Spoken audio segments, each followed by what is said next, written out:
बाहर से आने वाले ट्रांजिट पैसेंजर्स के लिए दिल्ली अंतर्राष्ट्रीय एयरपोर्ट पर एक नई सुविधा की शुरुआत हो रही है।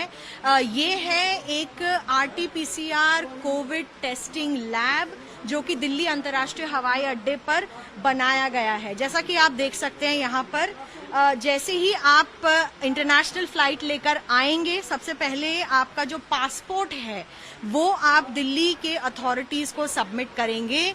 उसके बाद यहाँ पर रजिस्ट्रेशन डेस्क से रजिस्टर करने के बाद ICMR की गाइडलाइंस के तहत आप अपना RT-PCR टेस्ट कराएंगे।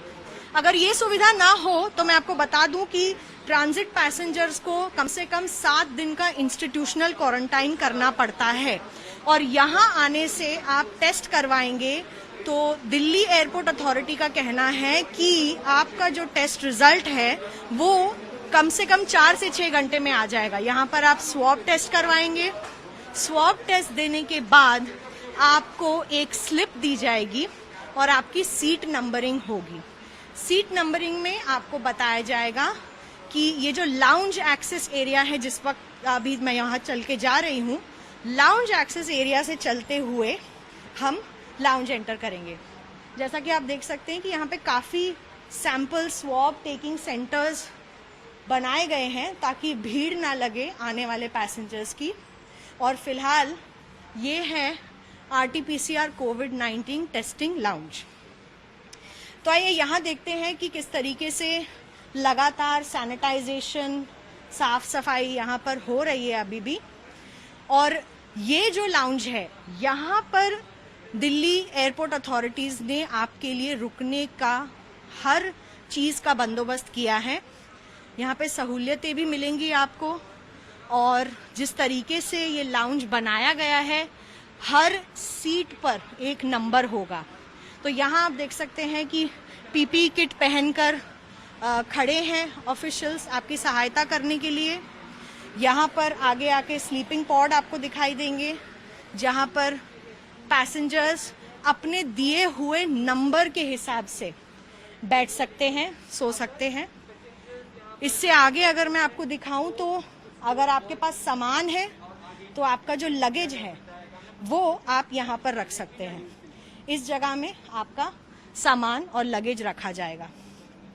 और यहाँ पर भी मेरे पीछे सीटें हैं जहाँ पर नंबर लगाए गए हैं बाकायदा। आप सिर्फ सीट नंबर के हिसाब से ही बैठ सकते हैं।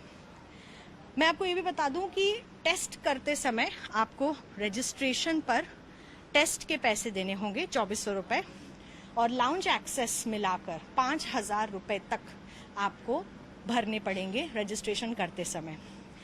ये एक सुविधा जो दी जा रही है ये ट्रांजिट पैसेंजर्स के लिए इसलिए है क्योंकि 7 दिन का जो इंस्टीट्यूशनल क्वारंटाइन मैंडेटरी है उसे ना हटाकर 4 से 6 घंटे यहाँ पर इंतज़ार करना और कहीं भी फिर इससे आगे देश में फ्लाइट लेकर अगर आपकी टेस्ट रिपोर्ट नेगेटिव आती है तो आप जा सकते हैं। लेकिन अगर आपकी टेस्ट रिपोर्ट पॉजिटिव आती है तो आप इससे आगे जाकर अथॉरिटीज से आपको बात करनी होगी। एयरपोर्ट के ऑफिशियल्स आपकी सहायता करेंगे और आपको सही जगह अस्पताल या इंस्टीट्यूशनल क्वारंटाइन ले जाया जाएगा। तो ये सारी सुविधाएं सैटरडे नाइट यानी कि बोला जाए तो संडे से शुरुआत हो जाएगी और हर पैसेंजर जो ट्रांजिट में हैं वो यहाँ पर आकर इस लाउंज की सुविधा का यूजेज कर सकते हैं। फिलहाल इसकी सीटिंग कैपेसिटी कम से कम 100 पैसेंजर्स तक है, लेकिन दिल्ली एयरपोर्ट अथॉरिटीज़ ने हमें बताया है कि वो लगातार इसे बढ़ाएंगे जैसे पैसेंजर्स की आवाजाही ज़्यादा हो जाएगी। इसके अलावा अगर आपका टेस्ट रिपोर्ट नेगेटिव आता है तो वो एक दरवाज़ा है, वहाँ से आगे आप जाकर अपनी दूसरी फ्लाइट ले सकते हैं। ये मैं आपको याद दिला दूं कि आपकी जो अगली फ्लाइट है उसके बीच में और टेस्ट टाइम और रिजल्ट के बीच में कम से कम 8 घंटे का गैप आप ज़रूर रखें ताकि आपकी अगली जो फ्लाइट है दिल्ली से बाहर जाने वाली वो मिस ना हो जाए।